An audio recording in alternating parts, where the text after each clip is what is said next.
Pinder Brothers, we're an old established silversmiths, cutlers, pewterers, importers, exporters of giftware, and we've been about since 1877, although there's indications the family were involved in metalwork somewhat earlier than that, probably back to about 1820.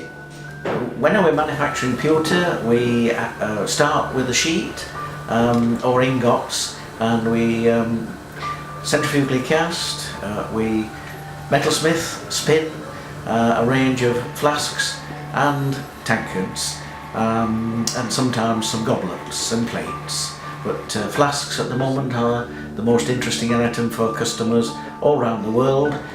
We deal with people speaking 21 different languages in 30 countries, and we've been exporting since probably around the early 50s, when we really started exporting.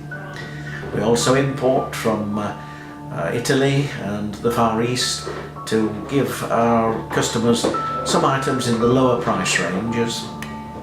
Trade has contracted somewhat in these last few years due to the very high price of silver and tin, of which pewter is made, and so we found ourselves with some empty factory space, and we suddenly found there was a great demand for small studios in this area of Sheffield for artisans to make a start in their trade.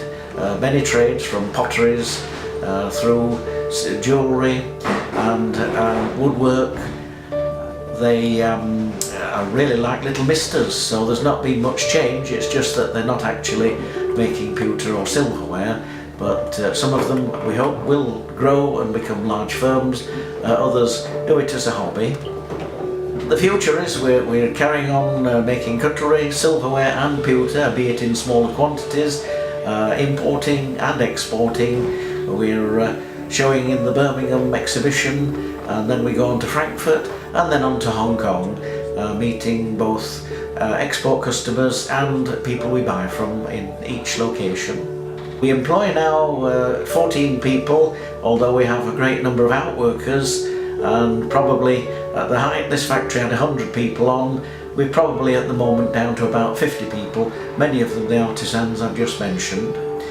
We really could do with, if we improved our production, a flat site. We're on 4 floors here, which is not ideal for production these days, and I think if production was needed in greater quantities, we'd be looking for somewhere in what unfortunately we call sheds, which means really a flat site, concrete floors and steel sheet all around us. This of course is a long cry from the traditional small workshops with windows, which actually all our employees, craftsmen and the little artisans all enjoy, rather than sort of just a closed space with no windows.